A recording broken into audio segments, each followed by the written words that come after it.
Hi, I'm Chris Fleming, the creator of Spirit Talk. You're listening to the podcast where I'll be bringing you the greatest thinkers, researchers, and contributors from around the world to discuss what we know in the field of the paranormal, life after death, and the pursuit of higher consciousness.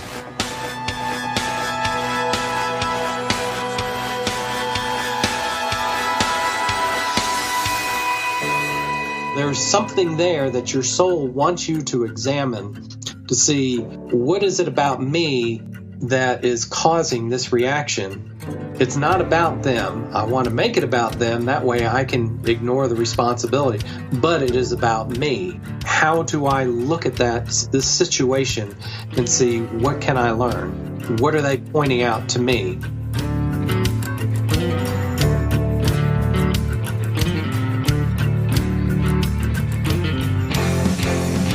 Hey, it's Chris Fleming. Welcome back to this episode of Spirit Talk.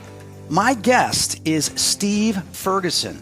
Steve is a graduate from the University of Louisville Speed Scientific School with a bachelor's in math and computer science in 1982. He worked as a programmer for a year before he bought the company. Then he specialized in selling hardware, software to county clerks' offices in Kentucky. Eventually selling the company and moving to Estes Park, Colorado in 2007. Yes, Estes Park, Colorado. A lot of you listeners know about the Stanley Hotel. But from there, Steve worked on the path to the healing system with Cindy and Ron while being students of what he calls an ascended master, Kuthumi, who was the non-physical teacher, and Cindy, who became the physical teacher, the channeler. Out of the teachings came this PTH system, this path to healing system. Steve took that information that they received and codified it into a website. He also created a Windows, a Mac, an Android, and an iOS versions as well. Now, Steve and Cindy both worked with crystals during that time with a lot of help from Kuthumi, and we're going to talk about that as well, these crystals. Steve, welcome to the show. Thank you. It's good to be here. Now, Steve, I came in contact with you through Synchrodestiny, and that Synchrodestiny was I was at a convention in Kentucky over a year ago. Went to go have breakfast, and they said, we're completely full, that there's no seats or tables available. And I said, okay, well, then I'll just wait. And all of a sudden, the waitress comes up and goes, well, I've got a table. Who are you with? I said, it's just me. And then she asked the person behind me, who are you with? And he says, just me. She says, would you guys mind sitting together? I said, no, not at all, because I know how the universe works. So I go, what's your name? He goes, Ron. I go, hi, Ron. My name is Chris. So all of a sudden we go and we sit down at the table and we start asking each other questions. And next thing you know, we have this incredible spiritual conversation. He's had these dreams and visions of this little cube. And then he tells me about being in the Navy with extra low frequencies, ultra low frequencies. And we're fascinated by each other's experiences. But I had an answer to one of his questions regarding these cubes. Then he tells me about Cindy channeling this ascended master named Kuthumi, and the next thing you know, he gives me your number, and I call you, and here we are. Very synchronistic. Yes, and so I am thrilled to have you on this show and know about this program, and I know my listeners are going to want to know about it as well. So can you tell us, you have this website called The Path to Healing, which refers to the ascended master named Kuthumi. There's also references in this website to the self and the true self. Can you tell us how you came in contact with the ascended master Kuthumi, how it became this path to healing website? Wow. Big question. I think best way to do is kind of go back in time and kind of give you a historical perspective in that I guess I can, from my own experience, I would say my awakening started, I think, spring break when I was 13. And it goes back, we were in Orlando, Florida, and in this little 5 and dime store. And on the little rotating thing that had magazines, I found Fate magazine. And I thought, I've never seen anything like this. I just devoured every story, got every back issue and everything else. But what really interested me was the ads in the back of, different things like that. And I think one of the first books I got were the Jane Roberts series, the Seth Speaks and things like that. Oh, yeah.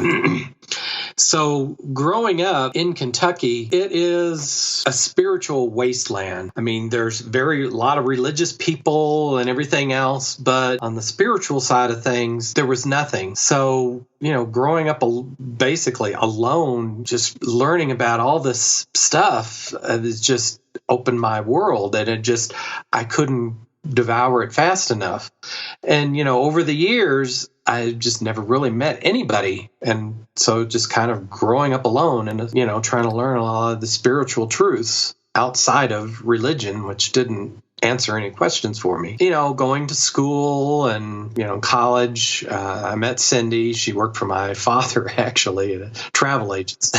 And we got married. And right before we got married, I bought the software company and, worked on that. And so basically life takes over. Spiritual side, yeah, I would still read things, but, you're raising a family and all that, and you just don't have a lot of time. And I tried for years, Cindy and I were married for about 20 years.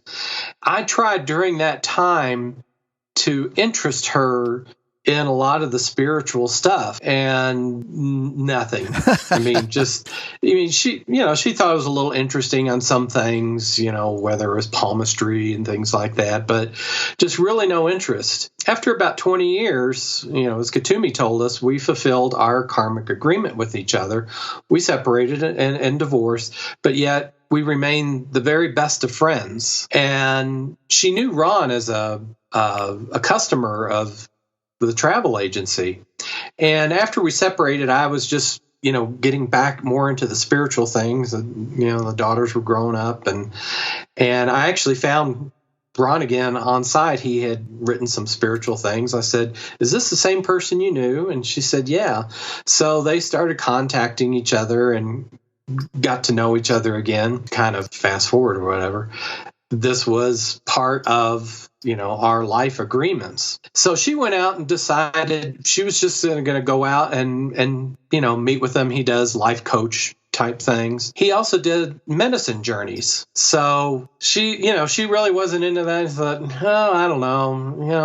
What the hell? Why not try it? But Ron was good friends with Steve Rother and Lee Carroll, who did a lot of channeling. And she met with them because Ron was friends with them. It was kind of interesting. And, I finally had some friends in Kentucky that also did some channeling, the Law of One series. She was still kind of, so-so on the spiritual stuff. Well, she went on a spiritual journey after they had met with Steve Rother. And she liked Steve, very personable and all that, but she really wasn't, into channeling or anything like that. Well, fast forward, they go onto the spiritual journey, and Ron takes her up in the mountains outside of San Diego. And there's this rock, and he's done several medicine journeys with a lot of people. And she took the medicine and laid down. And then for 3 hours, there was nothing. And he said he took a mirror over to her mouth to make sure, was she still breathing? And then she comes out, and the first thing she says, "I don't want to be like Steve Rother. I don't want to channel." and it started out, it wasn't Katumi initially. It was what were called the House of Seven, these entities.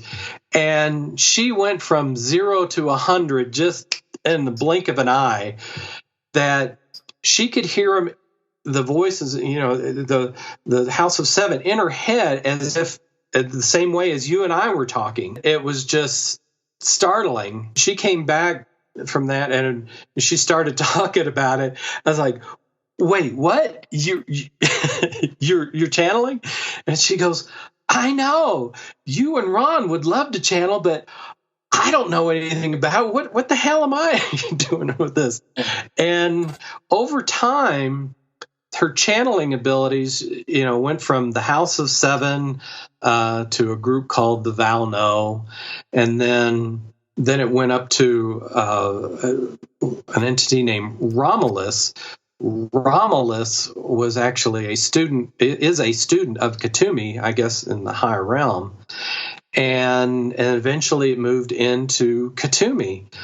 And over time, it's like all this information downloaded, and she, it was always funny, when we were at work, it was like she had a shingle on her door. People would always come to her and ask for problems. And I always joke with her leaps of logic. She always seemed to know without knowing what the issue of the problem was and how to help people. Wow. And apparently a lot of this was past life stuff. And when she started channeling, and when we got up to Katumi, we asked about all this, and he says, well, even though I tried for years and years to awaken her, spiritually, it wasn't my job. It was Ron's job to be the catalyst to awaken her. She couldn't remember a lot of things. Like, I did get her into like palmistry and some astrology and things like that. She just couldn't retain it. And he said, and Katumi was telling us that was on purpose, because there is so much misinformation. It's harder to unlearn something than it is to learn it fresh. And that was the reason why she couldn't retain all of the stuff. And boy, she just absolutely just took off. So this is amazing. She connected to this, so everybody's following along. She connected to this higher collective consciousness. And one of these beings that was there was an ascended master named Katumi. Can you share with us what the term ascended master, what that specifically means? Ascended master is basically someone that has, through all their incarnations, have learned the lessons of this planet. Okay. And a lot of that is outlined in the lesson plans of the PTH. And basically, at that point, I think he said it was in 1902, he ascended, and basically means he will not be coming back into, or having the need to reincarnate. Understood. Doesn't mean they can't. It's that they generally don't. Right. And the interesting thing is with Cindy, he was telling her that she came in as a walk-in at around the age of 14. Wow. And she, in the years that I knew her, she says, I really can't remember much of my childhood other than the really strong emotional type things. Correct, which is recorded in our cells, in our body, yeah. Yeah. And apparently, Katumi told her that, she came in as a walk-in, and she's come in as a walk-in in many previous lifetimes. And one of those lifetimes was Helena Blavatsky of the Theosophical Society. It's kind of funny. Katumi was telling her that, and she didn't believe him at first. She didn't know anything about the Theosophical Society. And it's funny. It took actually a couple months for Katumi to convince her that she was Blavatsky in a previous life. But for her, she really didn't care. It was more of, that was then. The only thing that's important is here and now. Right. Your experience with we talk about the here and the now, and to them, time is completely different, but time's been created here for us to have a specific experience. Would you say, for people wondering, to try to have a concept of what an actual ascended master is, would you say that's like spirit guides, higher up beings? Because there's many different terms that go around. I mean, the New Age community tends to use ascended masters, but yet like in the paranormal field, in the psychical research, they really don't use that term. What other terms would you associate it with? Well, when she knew Katumi was one of her teachers, and Moria, there was like Katumi, Moria, there were several others, and the masters that were incarnate at that time. Basically, you might say purveyors of wisdom. Right. No, I understand. And they, in India, she visited them and actually trained with them at some point during that time. Wow. And, she talked about it back then, and she talked about the masters. And then when it comes to a point, they're into their incarnational cycle. It's basically moving up where they're not coming back, but they share their wisdom knowingly or, unconsciously to humanity, to different teachers. in fact, with Cindy being a teacher, as he said, they teach the teachers. Right. So, the new crop of masters coming up, the next class coming up, these are the teacher of the teachers. And that was probably about a good explanation. I mean, there's a lot of different things that, right. we call, or it's just, she called them woo-woo wind chimes. Now, in communicating with him through, yourself and obviously Cindy, who was the physical teacher, did they ever say how many levels there were to get to that position, to become an ascended master? Because some people talk about there's a fourth dimension, a fifth dimension, a sixth dimension. They all go up to 11 dimensions. There's many different concepts. What have you guys learned from that in speaking to him? It's interesting. He didn't really speak on that per se. Some people call it dimensions, and there's another school of thought that they call densities, of experience. It's like we asked him about, we've heard some of these past lives that he was, like Pythagoras and things like that. He wasn't interested in talking about any of that. He says basically he's here to teach, and in his teachings, he was no nonsense. He wouldn't sugarcoat anything. It was just tell it like it is, and never, never mean or anything like that. He was always just very matter of fact. But there was no bullshit.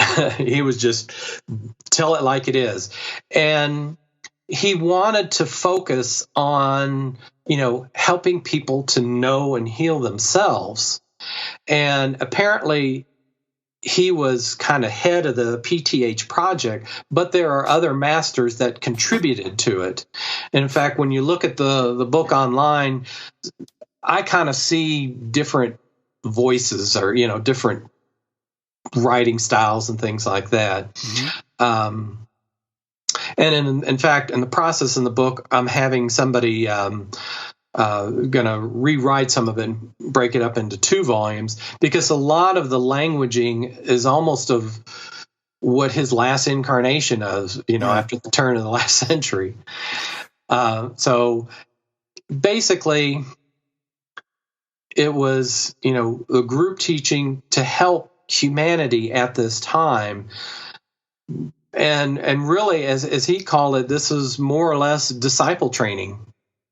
Because people want to say, oh yeah, I've learned this and that and everything else. But the disciple training is all about, or as he says, bringing the darkness forth to be healed. Yes. Oh, wow. That's so interesting you say that. Go ahead.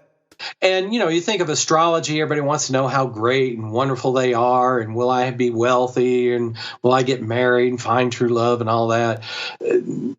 That was just totally unimportant. What lessons did you come in this lifetime to learn? Yeah. And that's what he focused. I mean, there's only a lot of lessons, but only certain lessons you can focus on in any one lifetime.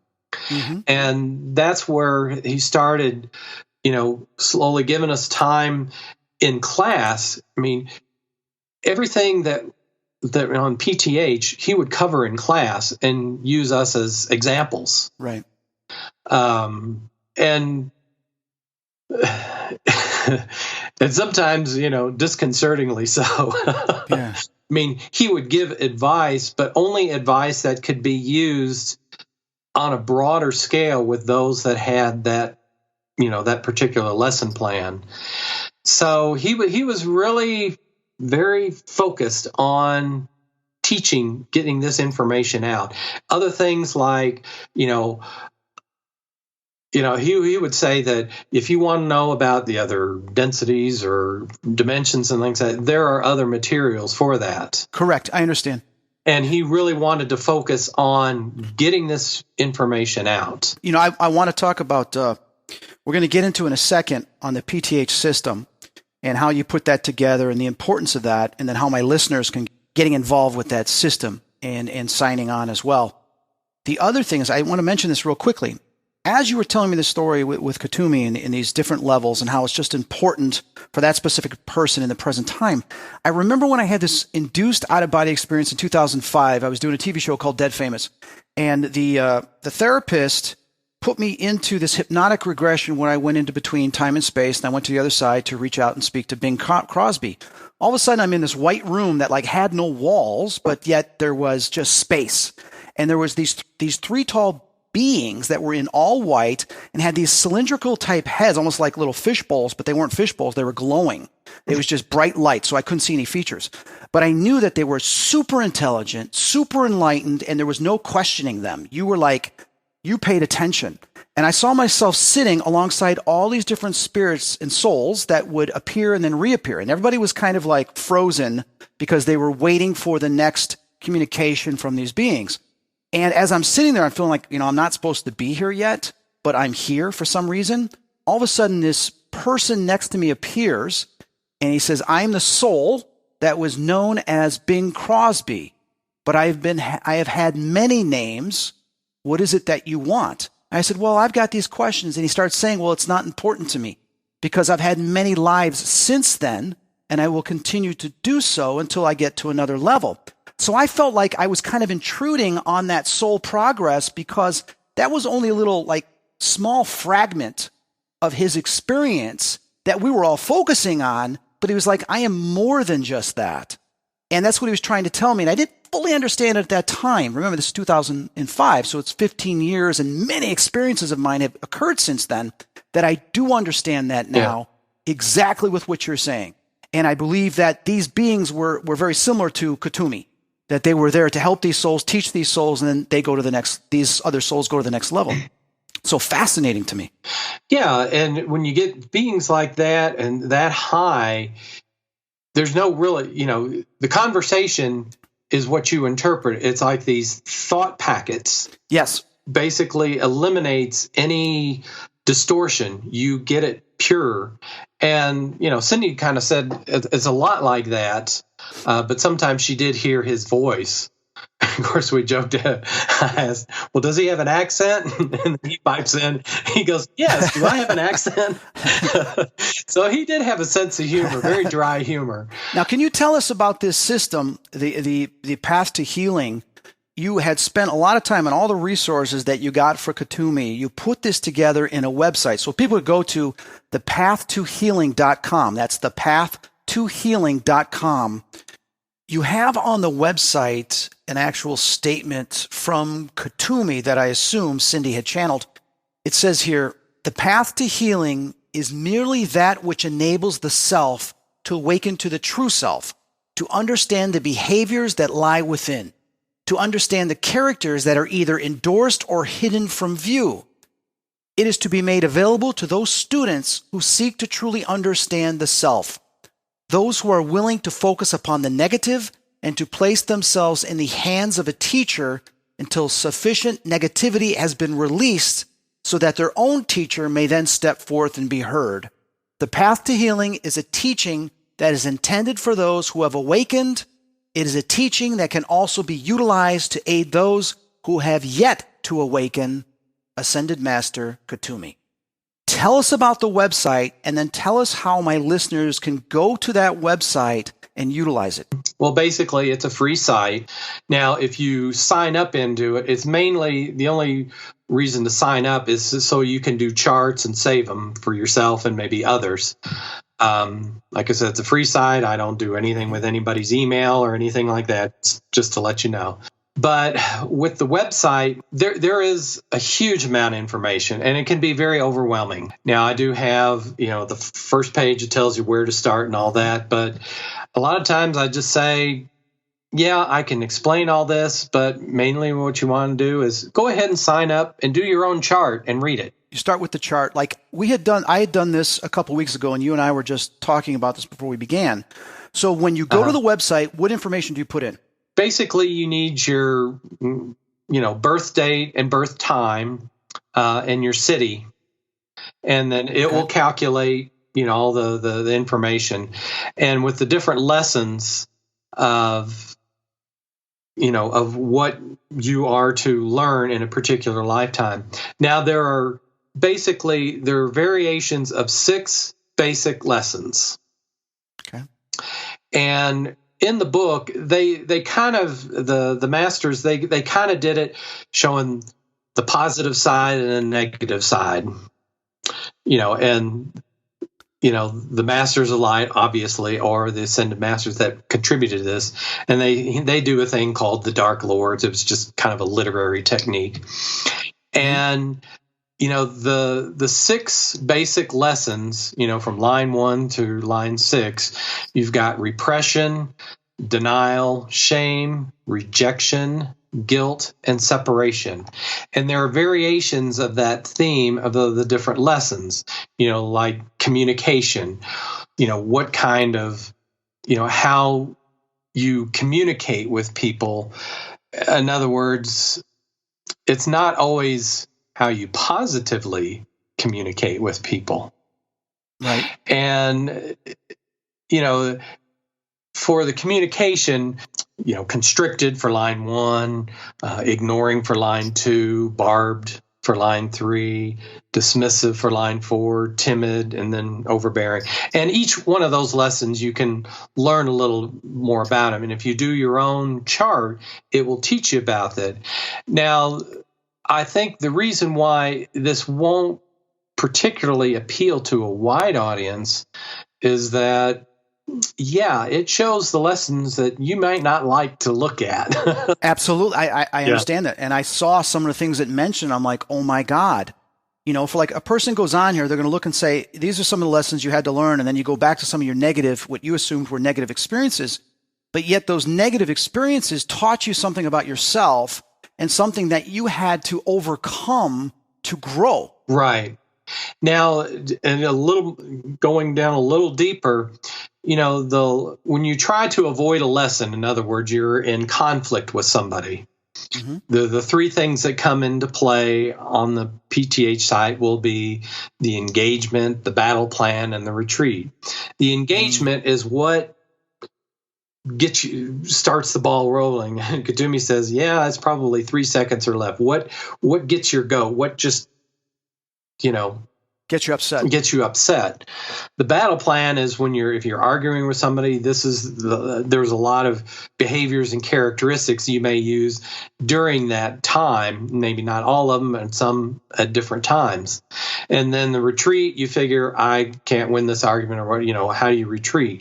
Now, the thing is, if it's not resolved, the energies of the retreat, basically, as Katumi told us, you give permission to your higher self for further lessons on that. Oh, wow.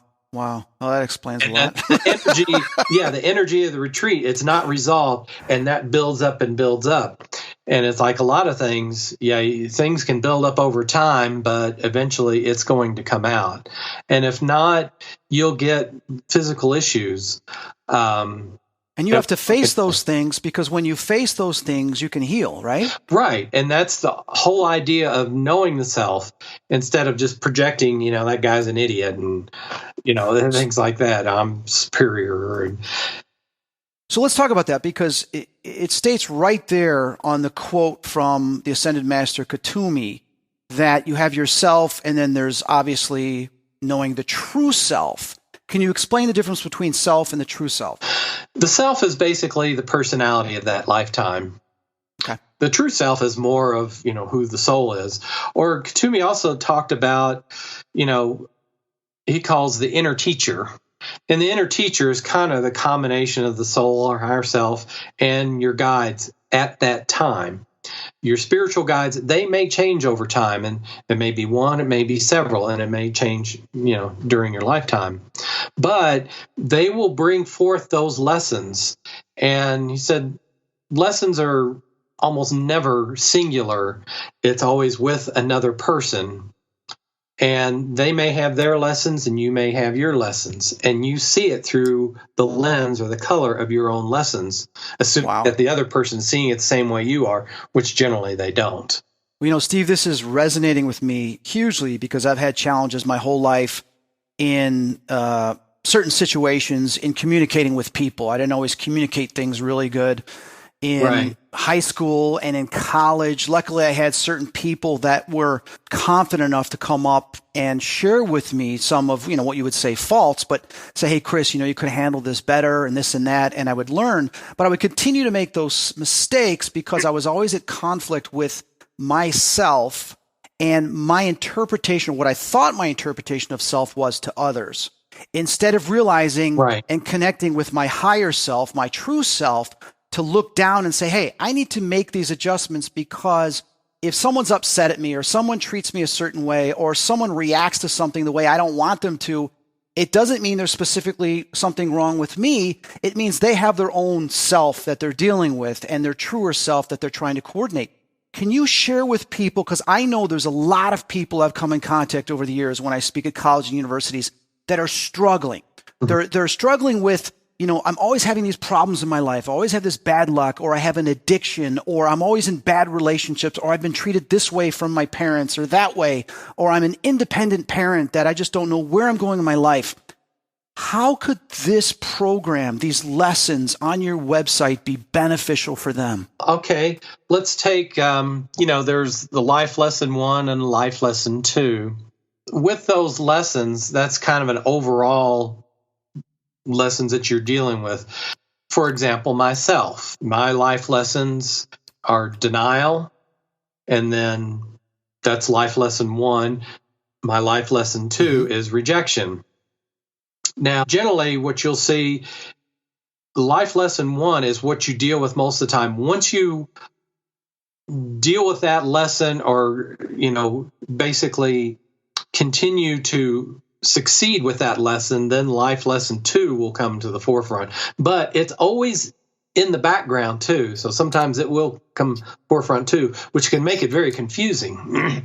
Right. Now, denial, the things with denial, it can be very arrogant. They like to be know-it-all. They're narcissistic. Yeah, they can be. It's like, the superiority, a lot of jack of all trades, master of none, thinks, knows a little bit about everything and tries to expound and all that. The thing with that, with denial, the key to that is to accept responsibility for the self, because you're always wanting to point blame to someone else rather than take responsibility. Right. You may not be able to control a situation, but you can control how you react to it. So if you're angry, if maybe someone is a complete and total idiot, but if you're engaged in anger and all that, then their lesson has become your lesson. Precisely. And, okay, they're pointing out they are my teacher in this moment. If I'm angry at them, they are my teacher. And it's your higher self has brought that to the forefront, or probably the two higher selves coming into the forefront. To bring that out, to look at, to examine, to see, why do I feel this way? Why is it making me so angry? It's probably I'm so angry because I've had all these failed lessons that the energy keeps building and building, and I need to examine, okay, what am I thinking? Why am I thinking they're a total idiot when maybe they're just pointing something out just innocently, and yet, you might blow up on whatever. There's something there that your soul wants you to examine to see, what is it about me that is causing this reaction? It's not about them. I want to make it about them. That way I can ignore the responsibility, but it is about me. How do I look at this situation and see, what can I learn? Right. What are they pointing out to me? I'll give you an example, because what you're saying resonates with myself, and it's probably resonating with a lot of listeners, but this can give them an idea of what we're actually talking about here. Everybody has a certain way they handle things, and there's always certain techniques or principles that we can utilize to handle things better once we recognize the changes that we need to make within ourselves. For example, I know when I used to be in relationships, whether it was dating a girl or even my friends, that if they would blow me off, or they were supposed to call me or get back in touch with me, and they didn't, I would get upset, because there'd be this like abandonment, like, what's wrong? What did I do wrong? Why didn't you call me? Why didn't you, do this? And there was some more when I was younger, But then I would see this pattern, but then I would also see this pattern where I would start to expect the worst out of that. So I would start to act a certain way that would cause that relationship to either separate or grow distance. And it took me years ago, not that long ago, to realize exactly where it came from. And that feeling, that sense, that worry, that fear came from, of course, my parents growing up, because my mom was always working, my dad was always working, then they got divorced, and they weren't always around. And when they would sometimes make plans, they would break those plans or wouldn't show up. So I'd have this abandonment, well, why aren't you here? We're going to go play baseball and you don't show up. Well, I was busy or I forgot. And I'm but I waited all week for that. Right. So that came from the childhood. So I realized that there's other things going on in people's lives that sometimes they can't be there and you can't take it personal. And when I signed on to your website, and I started putting some of my information in, I started noticing some of those lessons popping up. And I'm like, oh my God. Let's give an example to the viewers. I've given you my information before. Let's just put that in and just read off. I mean, I'm an open book. Let's just read off what it's saying about my life. So the first thing we put in we put in my name. Yeah, your birth date and time, and then your birth city. Okay. And you've got life lesson 1, which is guilt. Which, guilt often has, all experiences are an opportunity to learn. And guilt is always worried about, are they going to blame me? Those type of energies are circulating. Who's going to blame? Am I going to get blamed? Right. But the life lesson number 2 you have is repression, which is basically a physical lesson plan, which what you need to learn from that is to know and to understand your desires, and usually physical based of, it could be, desire of comfort. It can be sex. It can be, being comfortable. Expression, creative expression. And it's usually physical based. Yeah, I understand. But, when you think of it as a young child, you're taught that, some things are right, some things are wrong. And it generally causes the child to embrace this judgment and to censor the self and sometimes censor others based on. So you can, repression can be, you can either repress yourself, just your thoughts and feelings, or, externally you can repress others. So it can be internal or external, and sometimes it can be different at different times. And a lot of times, whether you're an internal or an external on these lesson plans can be determined at, an early childhood. And it's something that you will spend a lifetime, like with you, is life lesson number 2 is repression. But once you, if you can pass that lesson to really understand your desires, then the life lesson 1 will come into the forefront, because it's been in the background, and sometimes there's always a shadow of that too, of, the blame game. Yeah, no, I understand. While I could tell tons of stories I totally recognize that. And that's like if you're afraid to ask somebody out, if you're afraid to really pursue this idea and you feel that there's going to be failure, so you don't even do it and you never know. I've been down those paths where I've stepped back and say, you know what, well, it's just, I'm not even going to try. Or I'm not going to even tell the person. I'm not even going to repressing. And that comes back from, of course, my childhood, my parents. When I would see ghosts and spirits, they would say, well, don't tell anybody, don't do this, and just suppress that, okay? And my dad would show up, and if I struck out at baseball over time, he would scream and yell at me, and he would get mad, and I would feel bad, so then I quit baseball, But then later, and as I was an adult, when he wasn't around, I played on a team, and when I stepped up, we won a championship, and I was one of the top players on the team. So it's like, because I didn't have that wall suppressing me and then me going into that repression, when I realized, you know what, all things are possible with us. And if we go out there and just throw that ball, we just do what we can and don't worry about what other people are thinking, allow ourselves to express ourselves, then you get past that life lesson. Right. And sometimes I still struggle with that, but not like I used to. Yeah, it's interesting. And it also comes into what you're doing today. Correct. Looking at your chart, your lesson avoidance, it's all line one. Usually it's all over the place. So let's say your engagement, when something happens, you're self-conscious. You're just, very self-conscious, which goes into, your battle plan, which is called the concealer. And the concealer, you'll attempt to kind of cover up evidence to point towards your guilt. You're just, just kind of repressing. We'll do anything to eliminate this self-consciousness. I would say that growing up, the problem I had was with criticism. And we'll attempt to kind of protect yourself from other people or what you perceive. Yeah. And then when all else fails, the confronter. Now, the confronter is kind of a interesting thing. Is you'll think about, I'll think about it all and all. You'll get away and you'll think about, I should have said this, or you'll come up with some more evidence to do your argument, and then you'll come back around and kind of start it all over again. Oh, Steve, I used to do that in my relationships all the time back in the 80s and 90s. Yeah. Oh my God, I was terrible at that. And one of the girls even says, "Why don't you just tell me when it happens? Why do you keep it to yourself and then tell me 2-3 weeks later when it's over with?" And I don't even remember it, but yet you still remember it.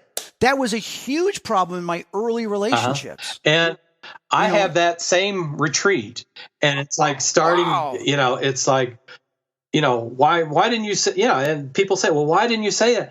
I couldn't think of it at the time. You're just so flustered and. Well, the anxiety, the fear, you tighten up and you can't get it out. And everything just feels like it kind of closes in on you and you can't think.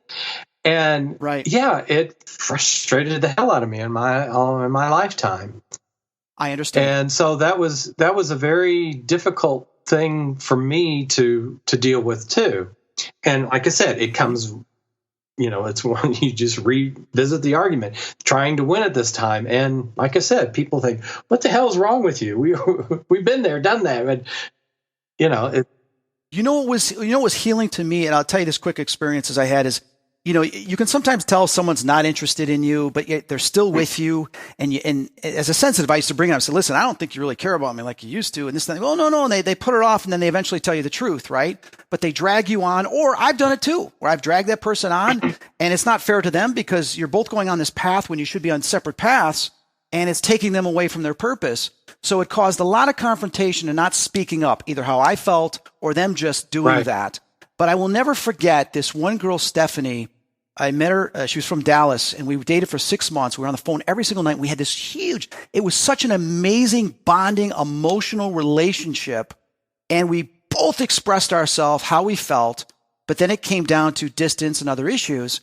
And I remember when I went to visit her the last time, which I kind of had a feeling something was wrong. She didn't act the same way at the airport. When we got to her place, she raced right in instead of what she would usually do. And I knew something was wrong. So I went up to her. I said, "What's wrong?" And she told me, she goes, "Well, it just isn't going to work." She goes, "I do love you and this and that, but," and she explained why. And she says, "I don't want to move to Chicago. I'm stuck here. This is what I want. You're doing this." And she goes, "I think we should just end it." And I was devastated for like a microsecond. And why was I only devastated for a microsecond? Yes, I love this girl. I had these expectations, but then I realized, wow. But it's not that. But she was being honest with me, and she told me right there that which was going on in my head and the anxiety and trying to figure out. And here she was honest. I said, "You know what?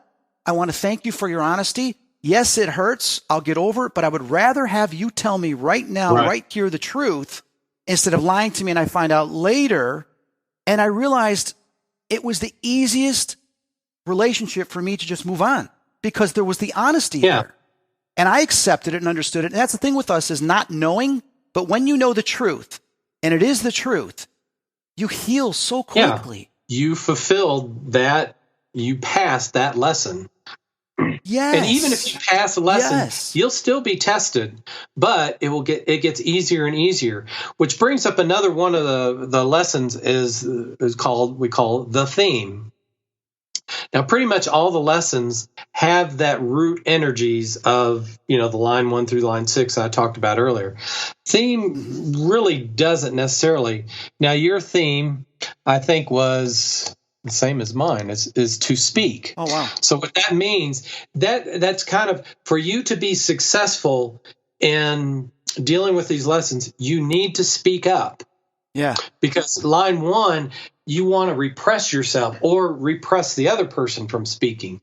But you need to speak to, be honest and open to get that out. Right. So the theme is always there in the background. Okay, why, I need to speak, my truth, be truthfully, and not, you're not trying to pound somebody over the head. You need to speak what is on your mind. This is how I think. This is how I feel. This is where I am. Well, that's interesting because I'm a professional speaker for, Right. almost 20 years now. And I've been doing a podcast for 14 years. And it's the speaking that allows me to express, but also reach out to other people. People say, why haven't you written a book? I said, well, I actually prefer to speak than write. And that is your theme. And that's pretty amazing because usually people that have to speak as a theme find it the hardest to speak. So the fact that this is your business, this is what you do, it will really help you learn your lessons and move quickly on your spiritual path.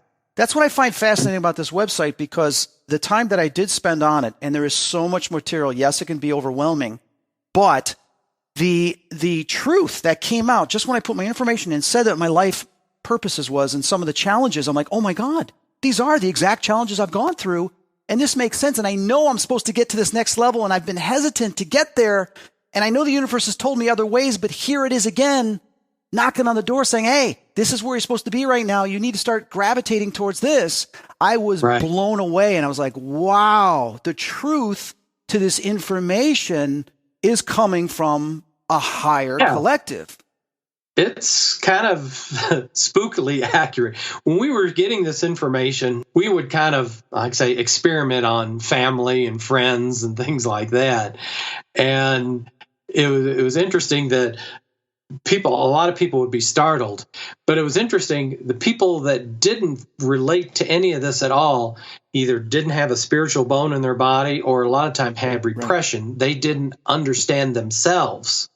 And it took a lot of time working with them. Well, yeah, I guess that is, that such and such, that is true.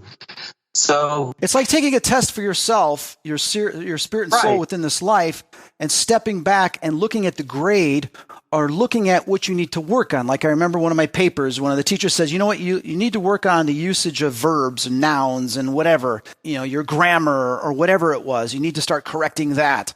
And that's kind of what this does with, certain traits or experiences that you have. But people can go to the website, thepathttohealing.com. They can kind of just, browse around for a little bit. But to start, and there's no cost, is they just log in to create a username and a password. Once they're in there, you can put in your name, your birth date, the time you were born, and the city. I found all this information right away on my birth certificate. So grab your birth certificate before you start, put that in, and then automatically this chart comes up saying all the different challenges and where you are in your life, as well as some of the positives that you need to work to, right? Right. But the nice thing, too, is you can put other people in. So if you have a spouse, you can put both in. And you can compare the two charts. And there's even a little comparison thing of if you have these same lessons, these are the challenges that you'll have to do. And this is how you'll, overcome by how how does rejection work with denial or, things like that. So like a husband and wife or somebody in a relationship together can do this. Best friends can do this. Siblings can do this. Or your boss, and they can, wow, that's fantastic. And then you go to the lessons and you go through the quick start. There's questions and you can browse around, but where would you state people should start from after they do the login and the sign up? I would just go through, there's kind of an overview area that you can go into. Mm-hmm. And if you, under lesson plans, there's a quick start. And that just gives you Okay. an overall view, kind of a top-down view. And if you want to delve deeper into it, there's that information there. But if you do your own chart, The links, if you do your own chart, you can see, okay, this is, what about me? And you can go in and really do detailed the chart. Now, I also have there are basically basic lessons, the basic 7 lessons, what your life lesson 1, 2, engagement, battle plan, things like that. There are also some advanced lessons too, where you can go into preferences and look at all the different lessons that you can look at. And those are smaller or less important, but not as profound as the main lessons that you learn, because we don't want people with everything all up front. Right. And you can just digest it weekly, daily, whatever you prefer. I mean, now's a great time with this pandemic going on. People can go to this website, start learning about their self and what they need to do to obtain their true self.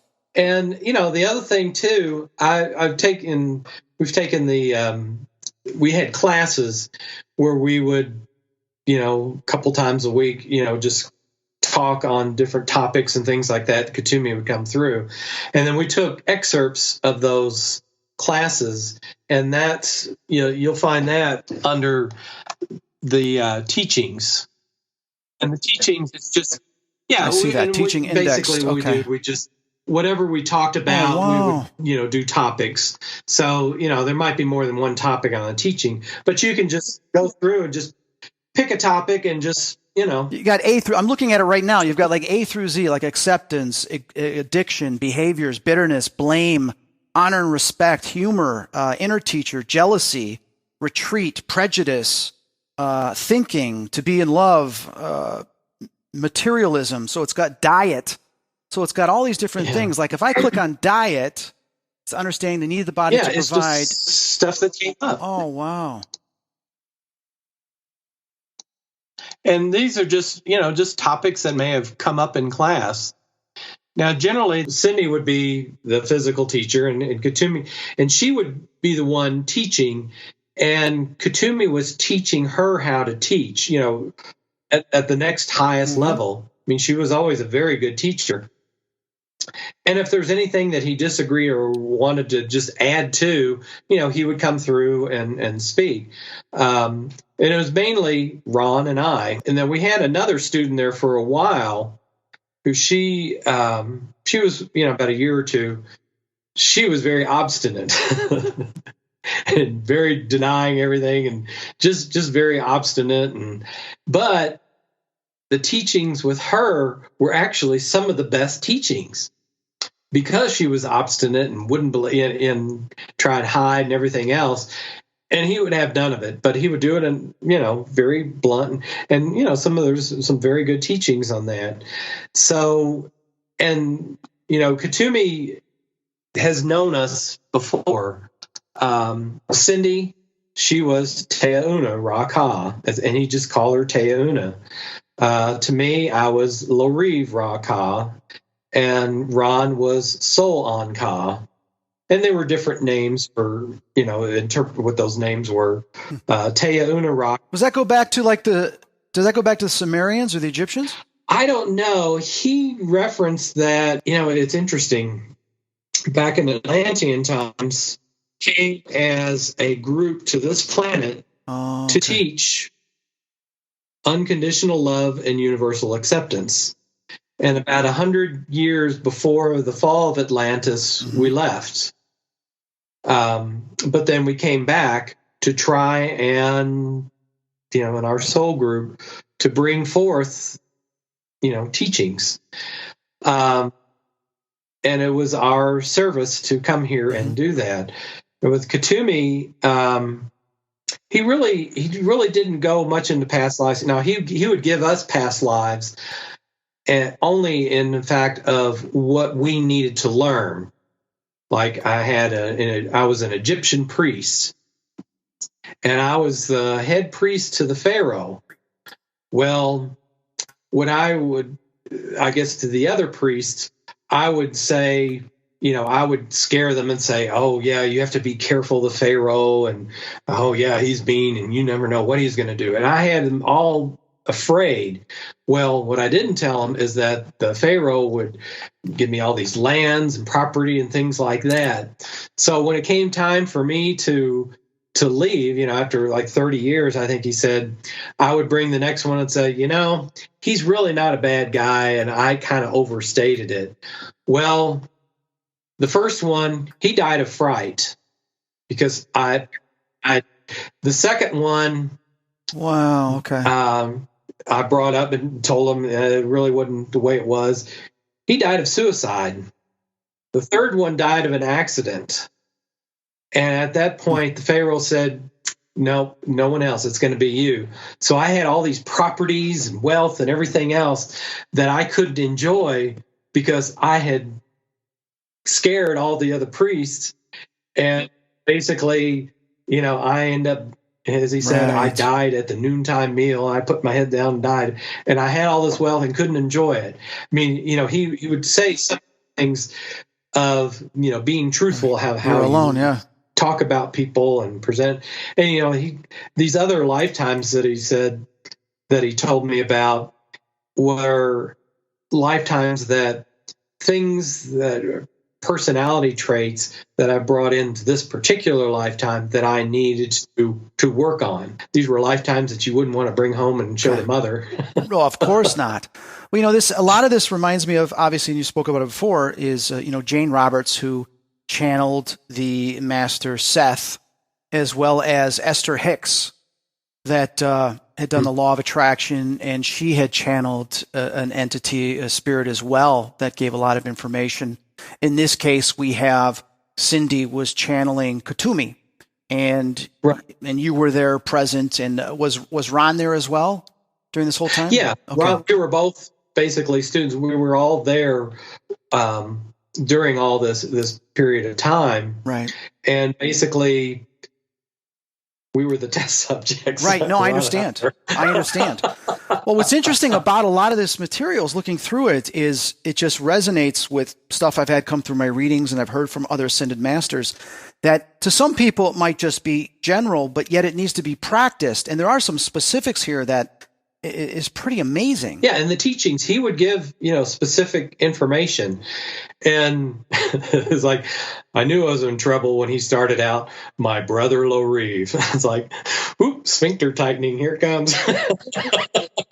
But it was always good information that applied specifically to me, but could apply to anybody in this type of situation. He was not one to give any specific advice to any specific problem that couldn't be applied universally. Yeah, that's understood. And obviously with today's trying times, people can go to this website, thepathtohealing.com, to learn about themselves, to heal whatever they need to heal, and to start obtaining their true self and their higher self if they choose to by going through these lessons and reading about some of these teachings.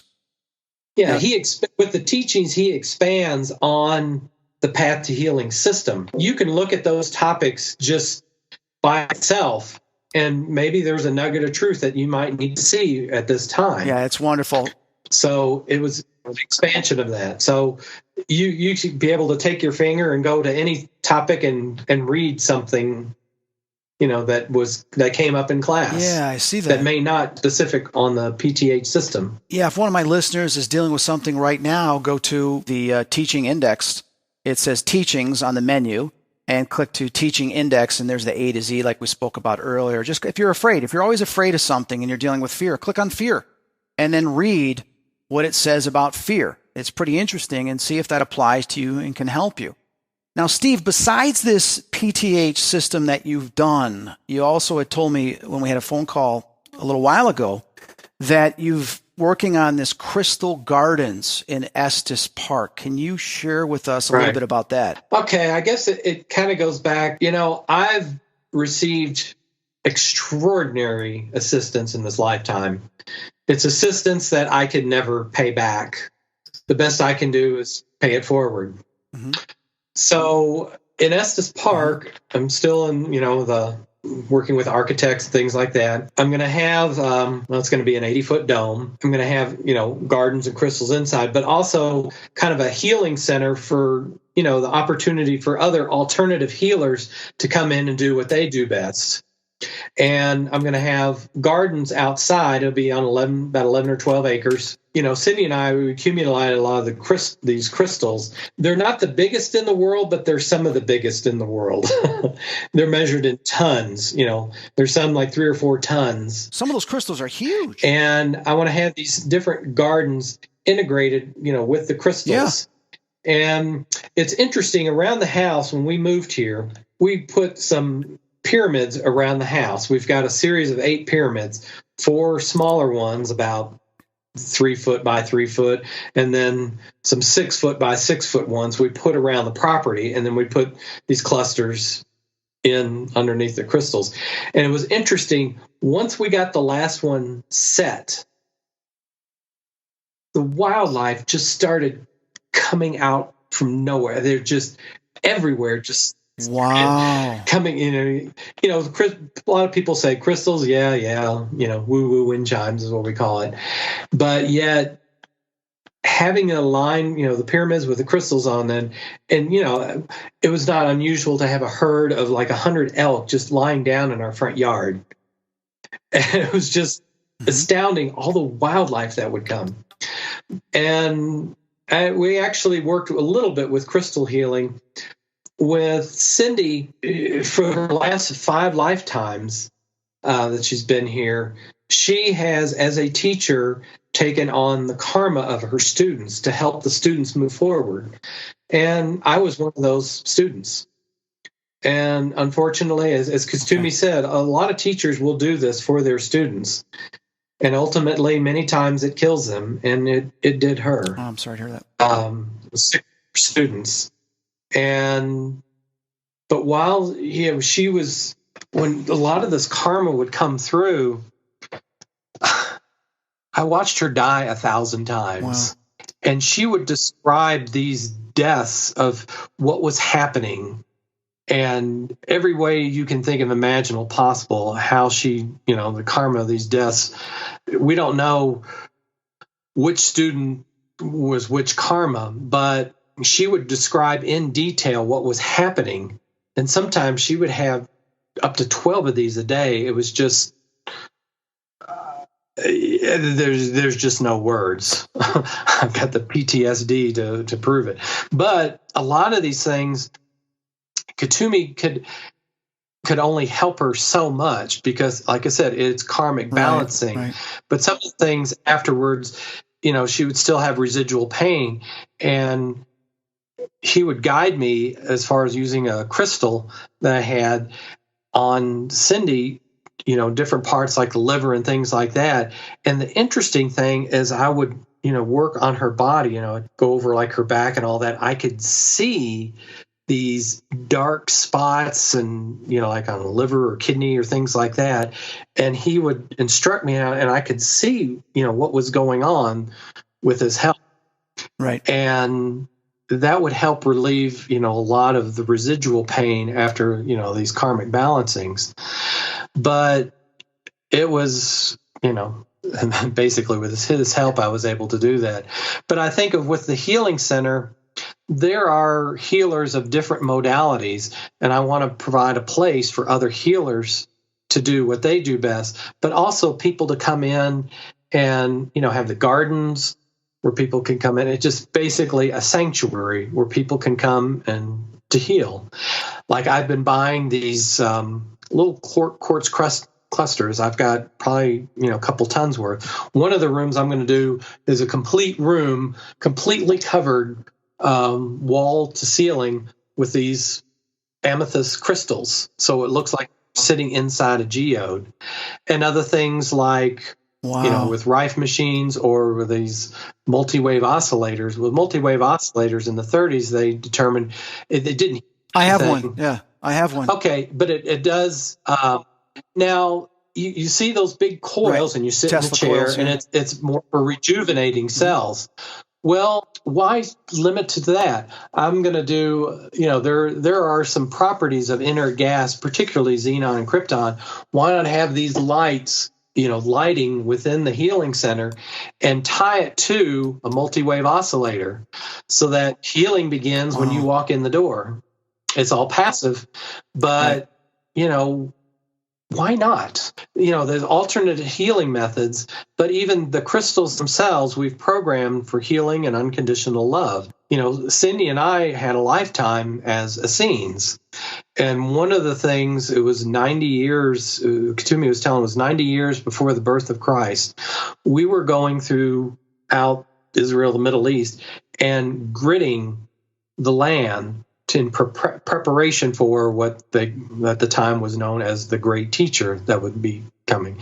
So we worked with, crystals, in gridding the land. And it's kind of the same thing, to grid the land, to heal the land, any negativity, but also provide a place where you come in, you may or may not believe in the powers of what crystals can do. But, I've had people come here, I've had these large crystals, and they come here and they're just stunned, like these 11-foot tall pure crystal obelisks that I have. They'll come in and they'll look and they just get very quiet. And when they leave, they realize, and a couple of people said, I feel so much better than when I came. And if they're spiritual oriented, I'll tell them. If they're not, I just kind of smile and shake my head. And we've had, it was funny, we had one time where I have these two citrine, I call them kind of like guardian clusters by the door. And, this is years ago, and my daughter had some friends coming in, and they came in. There's like 3 or 4 of them, and there was one guy that came in, was kind of back, and he got to the front door, and it was like, boom. It's like he hit a brick wall and stopped. He didn't know what it was. He just kind of looked around, and he kind of took it back. So he says, I'll catch you all later. He was, let's just say, not the nicest person in the world. Right. The energy affected him, and the energy that was attached to him could not go further because it would have been dispersed and removed, and it didn't want to be. Yeah, that's interesting. Now, you've got this website, crystalgardens.com, and it's basically just got the one page showing some of the giant crystals. Yeah, it's just a landing page. When would you assume that this gardens might be completed? Do you know? I'm hoping, if we can break down ground this year, we were hoping to, it might be, next year. What I want to do, I'll be talking to a landscape architect here. I may get started on the gardens themselves. We're on 44 acres here, and then we've got 11 acres next door. That's where I'm going to build the center. And if you come up from Boulder into Estes Park, you'll drive right by it.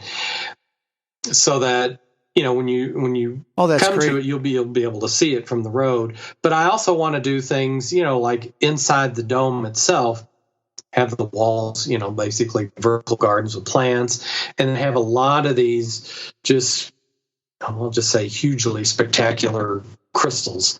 I've got a lot of, 7 and 8 foot tall amethyst cathedrals and crystals and things like that in the house. So a lot of those will go in the center, and a lot of these other crystals will go outside. So whether you're inside the center or in the gardens, you'll have these crystals that you won't even see in most museums. But you can come and touch and just say, just put your hand on it and just, it's nice to, you go to a lot of these museums, you say, oh, yeah, that's a pretty crystal back there, behind that glass wall or something like that. Right. I want people to be able to come in and touch and feel and just experience them. Yeah, that's going to be a beautiful experience. I mean, I look forward to that. I know because I've been to the Stanley Hotel 6 times for like events. And once this place is complete, I definitely got to come out and visit it, and maybe even put some type of event together where we combine the two between the Stanley Hotel and the Crystal Gardens. Yeah. I think that'd be a great event for people to go to and experience it. I think so too. I think, I've looked around the world, just has anybody done this? There's a place where someone created a little cave in Australia that did something similar to that. And there's a couple places where people have a couple crystals outside, but nothing on the scale that I'm going to do. Like I say, I've spent many wasted hours on Pinterest trying to come up with ideas. And a lot of the ideas and things I want to do, I've not seen it anywhere. So, like the room with just amethyst, or using, the lighting with, multi-wave oscillator, and then have all the crystals, wall sconces like that. We're going to have a waterfall, but behind it, I'm going to have a little cave, spiral going in and a spiral coming out, that I'm going to embed all these crystals in the walls. And then the lights will be clusters with lights behind them. Just something that's just unique and different. And like I said, I haven't found it anywhere, but I've just got an idea of things that I want to do. And I think it will be something that will help a lot of people to heal. Well, I think it will, because I know a lot of people love crystals, but to see those massive crystals and be surrounded by them will be an experience most people have never had. Right. And that's just 3 of them that I have on the website. And that shows the miners that dug those up are the ones that I have, pictures next to them. Yeah, that's really cool. And what it's going to be basically a nonprofit. So I'll be looking for volunteers, not only volunteer healers, but people that want to work in the gardens too. If there's anybody in the area, just put a note on the Crystal Gardens. There's a form to contact form on there that we'd love to hear from you. Oh, that's fantastic. Well, Steve, I want to thank you very much for this time. This was a lot of resourceful and helpful information that I'm sure a lot of my listeners are going to check out, and I'm sure some of them it's going to help them tremendously. So I want to thank you for this time. For anybody listening, please go to thepathttohealing.com. Also check out crystalgardens.com. And you can see these crystals, some of these crystals that Steve is talking about. Steve, any last words? Well, I just want to thank you for the opportunity to, promote this, to help people to know and to heal themselves. And that's what it's all about. You're very welcome, Steve. And I want to thank Ron and Cindy on the other side for bringing us all together to have this conversation. And let's see where this takes and how it affects other people out there. Thank you very much. You're welcome. This is Chris Fleming and Steve Ferguson, and you've been listening to this month's edition of Spirit Talk. I'll see you next month.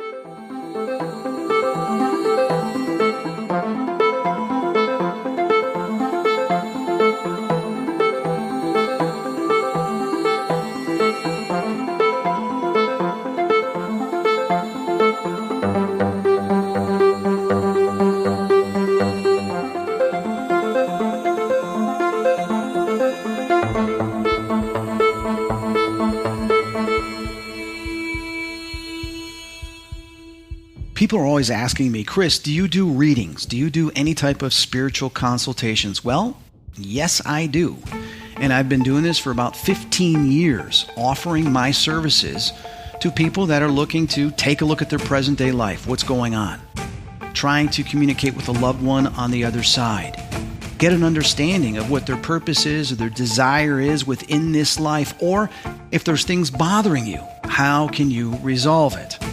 Well, jump on the internet, use one of the search engines, and search for Chris Fleming, that's Fleming, Genbook, Genbook. Choose the one with my name and Genbook, and you will come to my Genbook page. On that page, you're going to see the different type of services. It's pretty easy to book. All you do is you select the service that you're interested in. You look at the date and times that are available. Then you just fill in the fields with your name and your phone number. And overseas, remember, there is a bug in the system, so it will not take international phone numbers. Put your number in the comment section. And then when you make payment, you are booked for that session. You'll get an email confirmation. Check your spam just in case. And I will also get a confirmation, and I will speak to you then.